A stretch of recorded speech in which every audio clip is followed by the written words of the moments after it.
आज माननीय मुख्यमंत्री महोदयांच्या सोबत सोलापूर शहराचा गेल्या अनेक वर्षापासूनचा प्रलंबित प्रश्न उड्डाणपुलाच्या संदर्भात आज बैठक झाली.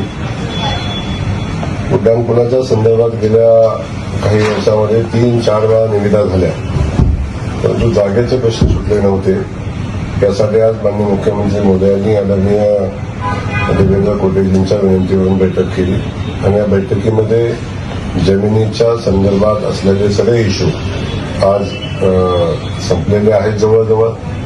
त्यामध्ये शासनाची जमीन मोफत देण्यासंदर्भात मंत्रिमंडळाच्या समोर प्रस्ताव पाठवण्याच्या सूचना माननीय मुख्यमंत्री मोदयांनी दिलेल्या आहेत.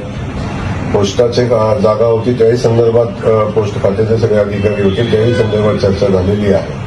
रेल्वे खात्याच्या जागेसंदर्भातही चर्चा झाली आणि त्याचं जे कॉम्पेन्सेशन आहे ते विभागीय पातळीवर देण्याचा निर्णय आणि मुख्यमंत्री मोदयांनी सूचना दिलेल्या आहेत. त्यासोबत ज्या ज्या गोष्टी आवश्यक होत्या त्या सगळ्या गोष्टी उड्डाणपुलाच्या संदर्भात जे निर्णय घेणं आवश्यक होतं ते सगळे निर्णय आता झालेले आहेत आणि उड्डाणपूल होण्यातला सगळे अडथळे आता संपलेले आहेत. सन्माननीय देवेंद्र कोटेजींनी या संदर्भात मुख्यमंत्री महोदयांच्याकडे सातत्यानं पाठपुरावा केला होता. अखेर त्या पाठपुराव्याला यश आलं आणि आज सगळे डिपार्टमेंट जे सेंट्रल गव्हर्नमेंट असतील राज्याचे असतील सगळ्यांना एकत्र घेऊन आज बैठकीत निर्णय घेण्याचा निर्णय झाला. येणाऱ्या कॅबिनेटमध्ये या संदर्भात सगळ्या जागेला विनामूल्य देण्याच्या संदर्भातला मंत्रिमंडळ निर्णय घेईल असाही निर्णय या ठिकाणी झालेला आहे. त्यामुळं येणाऱ्या काही दिवसात म्हणजे येणाऱ्या 1-2 महिन्याच्या कालखंडामध्ये त्याची प्रत्यक्षात वर्क ऑर्डर आता देता येईल आणि प्रत्यक्ष कामाला सुरुवात होईल अशा पद्धतीची परिस्थिती आज निर्माण झालेली आहे. त्यानिमित्तानं सोलापूर शहरवासियांना या आनंदाची बातमी देताना मला मनापासून आनंद होतो, कारण सोलापूरचा उड्डाणपूल हा सोलापूरकरांच्या जिव्हाळ्याचा विषय आहे. त्यासोबत सोलापूर शहरातल्या पाण्याचा जो विषय होता गेल्या अनेक वर्षापासून सोलापूर शहराला रोज पाणी देण्यासंदर्भातला विषय आहे. समांतर पाईपलाईन झाली, समांतर पाईपलाईन नंतर पाटणीच्या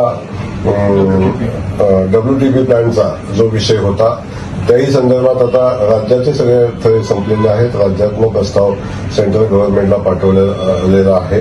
लवकरच त्यालाही मान्यता येईल आणि तोही विषय मार्गी लागेल. परंतु सगळ्यात महत्वाचा विषय जो सोलापूर शहराच्या दृष्टीने महत्वाचा आहे, दुहेरी पाईपलाईनचं पाणी आलं तरी सुद्धा शहरातल्या इंटरनल पाईपलाईनची व्यवस्था जोपर्यंत आपण बदलत नाही तोपर्यंत शहराला रोज पाणी देणं शक्य नाही. याही संदर्भात माननीय कोटे साहेबांनी सातत्यानं फॉलोअप केलेला आहे. आमचे बाकीचे आमदार करतात, परंतु आज कोटे साहेबांनी मुख्यमंत्री मोदयांच्याकडे या बैठकीचा आग्रह धरला होता आणि त्यातून आज तोही विषय आज जवळजवळ मार्गी लागलेला आहे. ज्या अडचणी होत्या, वर्ल्ड बँकेचा शेअर किती आहे, स्टेटनं किती द्यायचा आहे, महानगरपालिकेनं काय करायचं आहे या संदर्भातल्या जे बहुतांश विषय होते ते आज मार्गी लागलेले आहेत. त्यामुळं नोव्हेंबर एंडपर्यंत याचं टेंडर प्रक्रिया कंप्लीट करण्याचा आणि वर्क ऑर्डर देण्याचा निर्णय या निमित्ताने या बैठकीमध्ये घेतलेला आहे. त्या अनुषंगानं संबंधित सगळ्या अधिकाऱ्यांना सूचना दिलेल्या आहेत.